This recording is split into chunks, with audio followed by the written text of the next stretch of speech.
درود بینندگان عزیز، پارلمان تاجیکستان تغییر الافه‌ها به قانون درباره وضع حقوق خدمتچیان حربی را تصدیق کرد.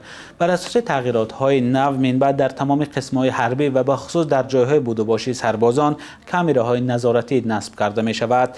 مقامات گفتند این کامراها با مقصد تحکیم انتظام حربی و پیشگیری مناسبت‌های غیر آیین‌ناموی گذاشته می‌شوند.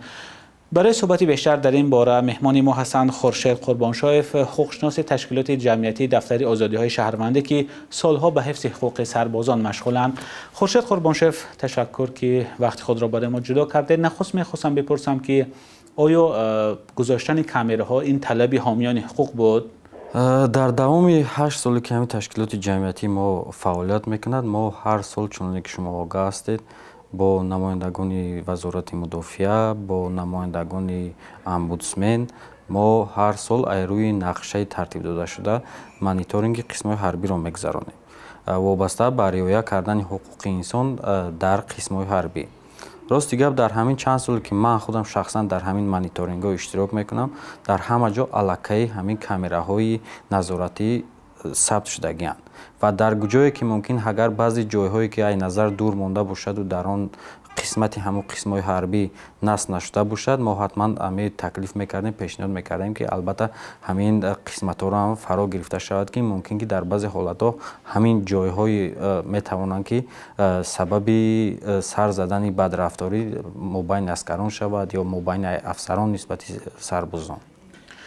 خب، گذاشتن کامراهای نظارتی در قسم‌های حربی چرا تغییر می‌دهد و به خصوص برای از بین بردن مناسبت‌های غیر آیین‌ناموی از جمله دیدافشین چه کمک کرده می‌تواند؟ این اقدام البته کار خوب است. ما هم طرفدار همین فکریم که این می‌تواند سبب پیشگیری چنین رفتار باشد، برای که همه وقت همون شرایط‌های بود و باش ما می‌دانیم که در یک جای خواب یا مکانی بود و باش از 40 تا 50 سرباز در آنجا استقامت میکنند، در آنجا خواب میروند و همه این باید زیر نظارت باشد. برای همین من فکر میکنم که در آنجا در قسم‌های حربی که ما میرویم همین کامراهای برای کامراهای ثبت ویدیویی نه تنها در جای خواب بلکه در آشخانه‌ها، در کریدورهای رفت و کردگی غیر از جای آبازی کردن و غیر از حاجتخانه‌ها دیگر در همه جا نصب شدگی هست. در قانون گفته شده است که کامراهای نظارتی در جایهای بود و باشی خدمتچیان حربی گذاشته میشوند، ولی در بعضی حالت‌ها ما دیدیم که حالت‌های غیر آیین‌ناموی یعنی لطوکوب سربازان در دیگر قسمت‌هایمون قسم‌های حربی از جمله در حاجتخانه‌ها اتفاق افتاد. به نظر شما باز در کدام قسم‌های حربی می شود کامراهای نظارتی گذاشت تا از چنین حالت‌ها پیشگیری شود؟ مثلا وقتی که ما ثبت ویدیویی میکنیم، ما البته هستند هم طرفای اتیکی و هم دیگر مسائلی که ما در درون خودی حاجتخانه مثل ثبت کامرا کنیم، برای که این البته یک کردار غیر اخلاقی است و به یگان چارچوبه درآورده نمی شود. لیکن وقتی که وقتی درآمدی مثل همون حاجتخانه می توانیم ما در همین حالت کامرا نصب کنیم و وابسته بر همون ساعت و وقتی درآمدی که کسی به همجا می درآید، چند کس می درآید، این الکی برای فوش کردن یا برای وقت تفتیشات بردن می تواند کمک کند که در کدام وقت و ساعت کدام آدم‌ها همونجا درآمدگی بودن و مثال ما می دانیم که برای یک قضای حاجت نه زیاده از 10 دقیقه ضرور است. وقتی که عملهای بدرفتاری میتواند که این 20 دقیقه یا 30 دقیقه دوام کند یا ممکن تا ساعت‌ها دوام کند. برای همین وقتی که ثبت ویدیو است ما میتوانیم روی ثبت ویدیو تفتیش کنیم که چند کس درآمد و مدت چند در آنجا قرار داشتند. این البته کمک میکند.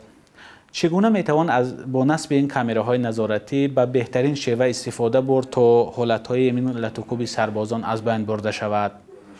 یک پیشنهاد دیگر همین است که البته تشبوس نصب کردن کامراهای ویدیویی این بسیار تشبوس خوب است و ما دویم از این طرفداری میکنیم، لیکن یک سوال دیگر نازک در اینجا است که این ثبت‌ها در کجا محفوظ میمانند و کی این را نظارت میکند؟ ما از روی تجربه میدانیم که همون کماندیری که قسم حربی این یا اون قسم حربی است و الکی در حالت سر زدن چنین حالت‌ها و شخصی منفعت دار به حساب می رود. лекин дар ҳолате ки барое ки пага барои вай ягон мушкилот пайдо нашавад, вай метавонад ки агар дастрасӣ дошта бошад бар ҳамин камераҳо, метавонад ҳамон қисми сабте ки ҳамчун далел ё факт барои кушодани ин ё он ҷиноят истифода шавад, метавонад ҳамонро бурад ё ҳамон камераҳоро бо ягон иллати техникӣ мегӯяд ки дар ҳамин соату ҳамин вақт кор накарданд. барои ҳамин қадар мо пешниҳод мекунем ки вақте ки сабти видеоӣ мешавад, бояд бар ҳамон базаҳои камераҳо дастрасӣ аз тарафи шахсоне ки манфиатдор дар он ҷо нестанд, масалан аз тарафи прокуратура ё қисмҳои ҳарбӣ кураторҳои махсуси хичона доранд. мисол метавонанд ва ё ҳамаамро назорат кунанд ва барои гирифтан камераҳо аз камераҳои сабти видео аз ҷиҳати техникӣ медонем ки ва ё комилан ҳама вақт як хел сабт кардан наметавонад ва муддате мешавад ки хотираи онҳо пур мешавад. яъне барои аз хотираи вай ҳамон видео сабтҳои видеоиро гирифтан ва дар ҳоле ки боз камера бетанаффус кор кунад, дар ҳамон ҳолат бояд ҳамин намояндаҳои прокуратураи ҳарбӣ ё кураторҳое ки аз болои комиссарияти ҳарбӣ назорат мекунанд, рафта бо санад ҳамон сабтҳоро гиранд ва муддати муайян бояд бо ягон зер санади дигар муддати муайяне карда шавад ки масалан барои 1 сол ё 2 сол ҳамин сабтҳо бояд дар бойгонӣ ё дар серверҳо маҳфуз дошта бошанд. بینندگان عزیز یادآور می‌شوم که همصحبت ما بودند خورشید قربانشاهف، کارمند تشکیلات جمعیتی دفتر آزادی‌های شهروندی. ما درباره نصب کامراها در قسم‌های حربی صحبت کردیم. تا صحبت‌های بعدی، خدا نگهدار.